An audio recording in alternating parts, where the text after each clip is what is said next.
Hello, it's Randi Rhodes. Here's a clip from our show, and go to randirhodes.com for the whole thing and a podcast. Buy a stinking podcast. Mary had a little man. The fault. We believe that all men are created equal. To the magnificent mosaic that is America. From radio beacon to radio beacon. I have a dream today. Change has come to America. Believe me. Knock, knock. Who's there? It's a figment of your imagination. Randi Rhodes Show. Turn up your mind. Today, millions and millions and millions of American families are also struggling to survive in a system that's been rigged by the wealthy and the well-connected. Hardworking people are up against a small group that holds far too much power, not just in our economy, but also in our democracy. Like the women of Lawrence, we are here to say enough is enough. It's a good slogan. I like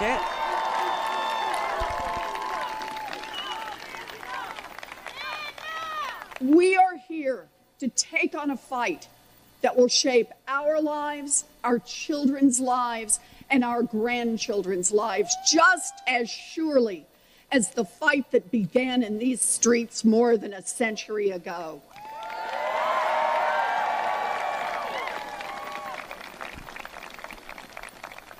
Because the man in the White House is not the cause of what is broken.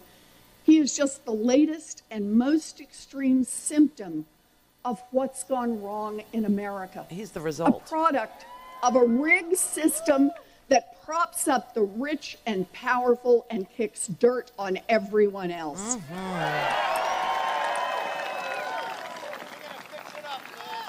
So once he's gone, we can't pretend that none of this ever happened. Yep. It won't be enough just to undo the terrible acts of this administration. We can't afford just to tinker around the edges, a tax credit here, a regulation there.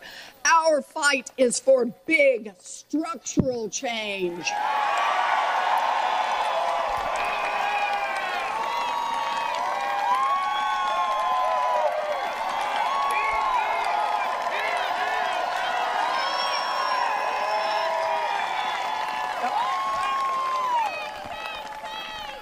This is the fight of our lives.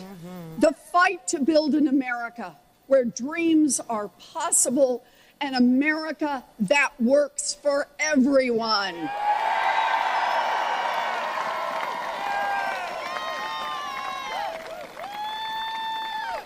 And that is why I stand here today to declare that I am a candidate for President of the United States of America.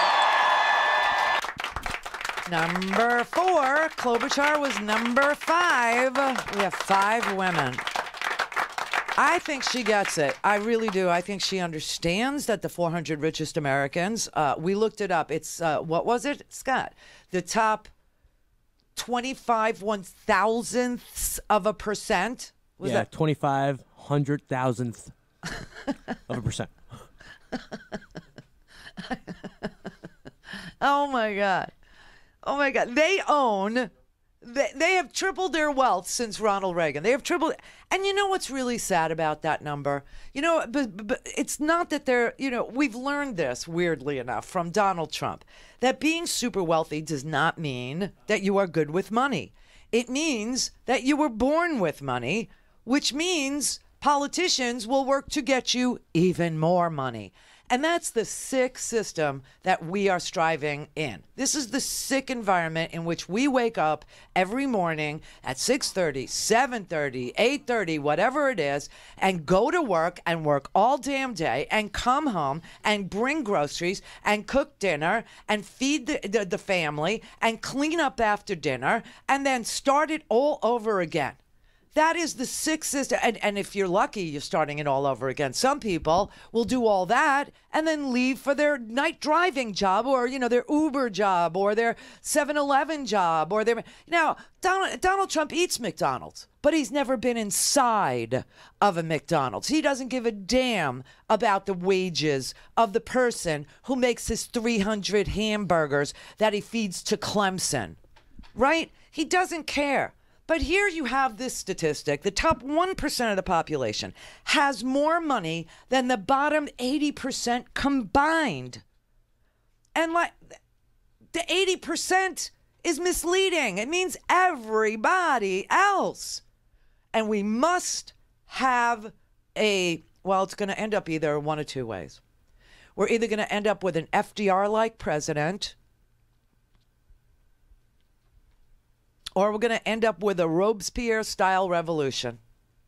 And color me crazy, but I would rather have a Green New Deal and new green jobs that pay a lot of money, and the wealthy, like over $50 million, pay another 2 or 3% in taxes, so that we can have an economy that works for everyone. We can have an economy that guarantees health care to everybody. Or we can have a place where we have those 400 richest heads in straw baskets. Up to you. And color me nuts, but I would rather avoid the 400 heads in a straw basket thing. And I would much rather get on with being in the 21st century with an economy that works for everybody. And meanwhile, if you're expecting a tax refund, you better check that list of the 400 richest Americans, because if your name's not on it, your odds of getting a refund just tumbled. Oh, my God.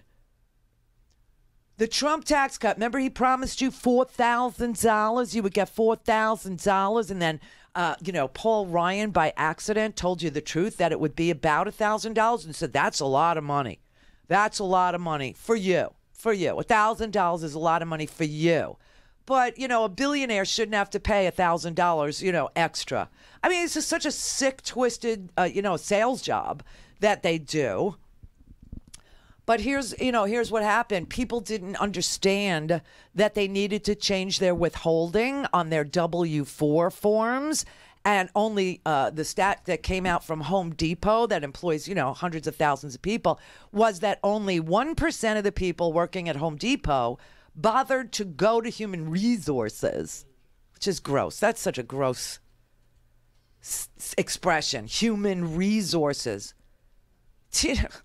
We're human beings, for God's sake. But anyway, only 1% of the people at Home Depot went to human resources to change their withholding.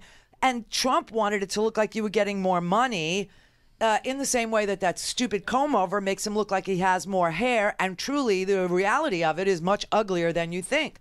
So a lot of people, like 4 million of us, who always got a tax refund, are going to end up writing a check this year to the IRS. It's very twisted. So his biggest achievement was to be a con man. It was to fool the people who voted for him into thinking that he gave them a tax cut. I mean, it's just so sick and twisted. But, here he was selling the tax cut. And when he realized that the middle class was bitching because they didn't get anything, he lied. And he said, they're putting in a new tax cut for you. They're putting in a middle class tax cut. They're going to put it in. Under the plan moving forward in the Senate, a typical family of 4 earning $75,000 as an example will see their taxes go down by as much as $2,000. That's a lot. It's a lot. Now, we're doing that not just to help people. We're doing that because it helps our country. You're going to take that $2,000 and maybe you'll save some and you're going to spend some. And we're going to make product back in our country again. It's going to be made here. It's going to be made elsewhere, but it's going to be made here. We're opening up plants. We're opening up factories, and we're going to be great to small business. Yeah, I'm a small business. He wasn't great to me, okay? He really wasn't great to me. He was great to real estate. All these pass-through companies, lawyers, pass-through companies, yeah, their taxes went way down. Mine didn't budge. But this was him selling his tax cut, okay? When government loosens its grip, there is no summit we cannot reach. Our tax cuts will break down, and they'll break it down fast, all forms of government and all forms of government barriers, and breathe new life into the American economy. They will unleash the American worker. They will tear down the restraints on discovery, innovation, and creation, and they will restore the hopes and dreams of the American family. Millions of middle-class families will win under our plan. And today we are honored to hear from a few of those wonderful and truly great families. Bryant and Ashley Glick, right? Are from Lancaster County, Pennsylvania. I know it well. How do you know it well? They have 2 beautiful children with a third on the way. Bryant manages a farm equipment store. Ashley works in healthcare. This year they were in the 15% tax bracket. Under our plan, they will drop to the 12% bracket. It's a big drop. Instead of itemizing their deductions, they will be able to file their taxes on a single little beautiful sheet of paper. Were you able to file your taxes on a single beautiful little sheet of paper? Because I was not. I'm still working on mine. I don't even know what the damage is yet. Anybody? A little single beautiful sheet of paper? I just... and then he realized that the middle class wasn't going to get, so he decided that he would put in. I'm going to put in, is what he said. We are looking at putting in a very major tax cut for middle-income people. And if we do that, it'll be sometime just prior, I would say, to November. And are studying very deeply right now, round the clock, a major tax cut for middle-income people. Not for business at all, for middle-income people. Kevin Brady's working on it. Paul Ryan is working. We're all working on it. And we're looking at a major tax cut for middle-income people who need it. What was your time frame for that? I would say sometime around the 1st of November, maybe a little before that. Well, it's now February, and they didn't get around to it, and Paul Ryan's gone, and yeah, it's just unbelievable. This is just the sickest thing. It's just so unbelievably wrong. He just lies and lies and lies.